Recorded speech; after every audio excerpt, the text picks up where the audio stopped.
Well, day one of the conference has ended very successfully here at the Durban ICC.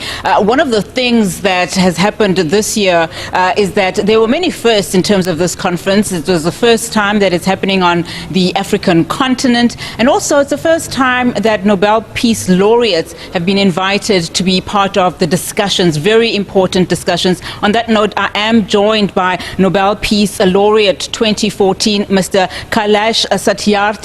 Sir, thank you so much for your time. I was listening to you speaking, and a very impassioned plea and also speech, basically saying there is nothing to celebrate if you consider just the staggering numbers that we are facing, and talking about 165 million child laborers. Of those, 95 or 92 or so million are from the African continent.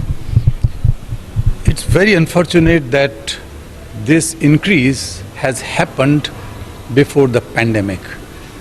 If we add the pandemic situation, then additionally 46 million children globally are going to join the workforce, and that is unacceptable.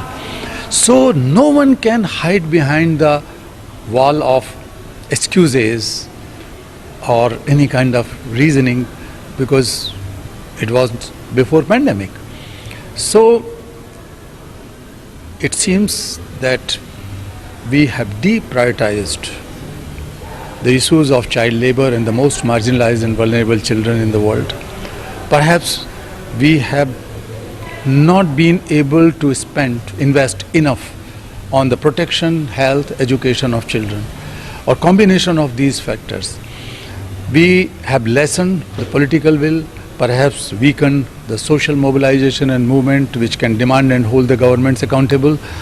So I think we have been failing on various fronts, and failing our children, particularly failing Africa's children, is failing the future of humankind, failing Nelson Mandela, failing Gandhi. We cannot afford to do it.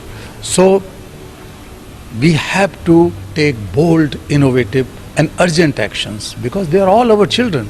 Nobody can live in silos saying that we are good enough in America or in Europe or in any of the richer country until unless the children are left, if the children are left out or left behind, we cannot make any global progress towards peace and sustainability. Now, one of the things that you said, during your address is that, policies are good, but they should be as good enough as the poorest of the poor. So do you think there is that kind of commitment to ensure that the poorest of the poor actually benefit from some of the policies that are adopted in conferences such as these? Well, many people are present here who have that conviction, those who have that commitment, and those who wanted to do something, and we should really respect them. So I'm hopeful about it. But the problem is deeper. You can think of one end of a rope is pulled for wealth, profit and profit. Another one is pulled towards deprivation. Then what is the result? Then it would be bound to torn from the middle, and the children have to bear the cost of it. If there is any pandemic, if there is any war, if there is any insurgency or climate crisis, then the children have to bear the cost, and that must not happen. And therefore, as I said, that urgent actions are needed.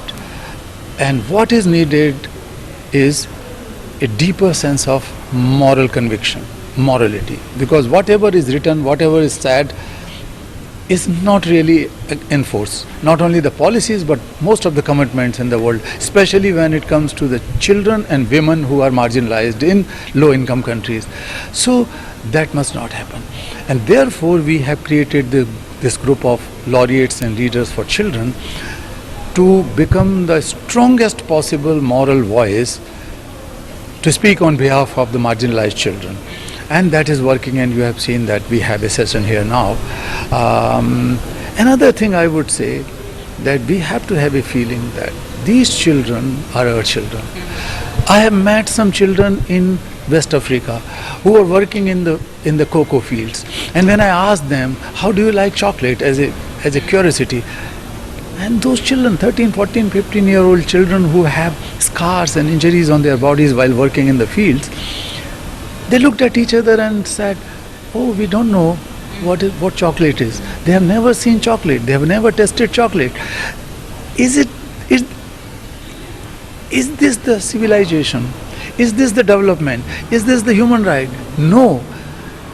What kind of world we are going to give to our children? So we have to feel that they are all our children, whether they are in Africa or Latin America or in Asia. No problem in the world can be seen and solved in silo. No one. We have to learn from pandemic that the world is so interconnected and interdependent. We cannot live in silo. We cannot afford vaccine apartheid. We cannot afford development apartheid. We cannot afford all these things for future generations to come if we are talking about sustainability and peace in the world. So I call upon, let us globalize compassion. We have globalized economies and we have seen the results. We have globalized knowledge, technology, everything. But this is the time to globalize compassion for our children.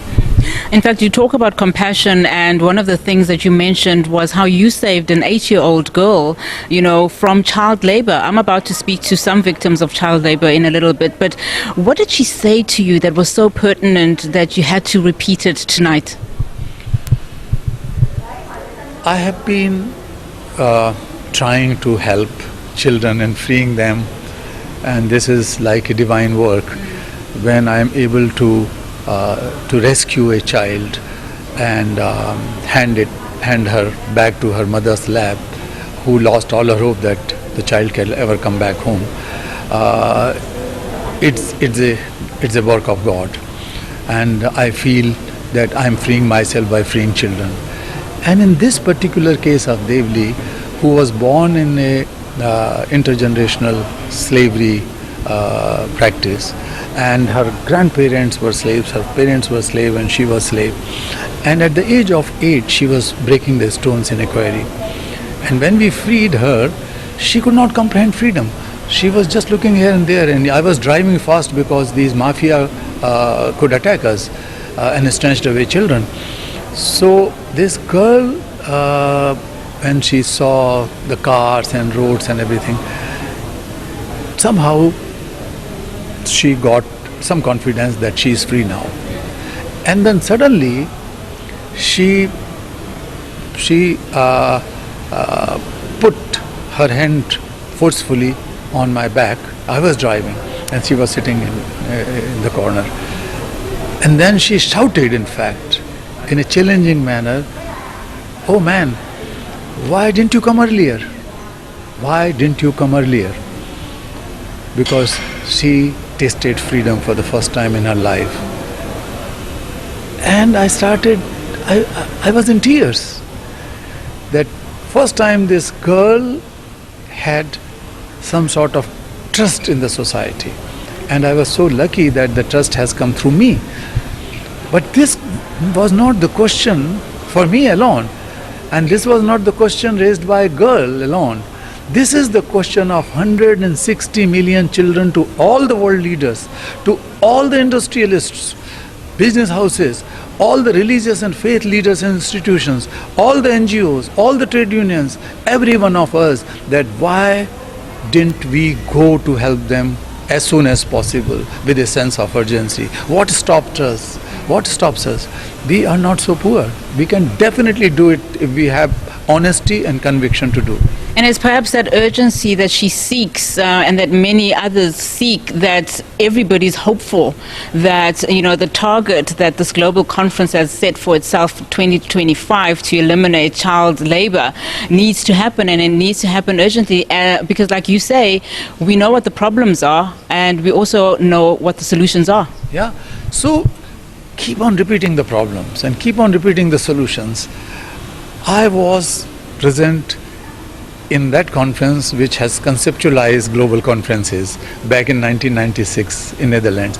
And then I was also in the organizing committees or in other, drafting committee of declarations and so on in all those conferences. So I have been challenging but celebrating because we made some progress. not at my measurement, but we made progress. Even if one single child is not free, I am not free. You are not free. No one is free if one child is in slavery today or anywhere in the world. So we celebrate it. But now we are having this challenge. And additionally, the pandemic consequences. This is another big challenge. But I am still confident because freedom prevails. Humanity prevails. The truth prevails. And the truth is that we are all human family. We are all one family. How long we can keep on exploiting each other? I see a world where we know that we can help each other. We can learn from each other. We can respect each other.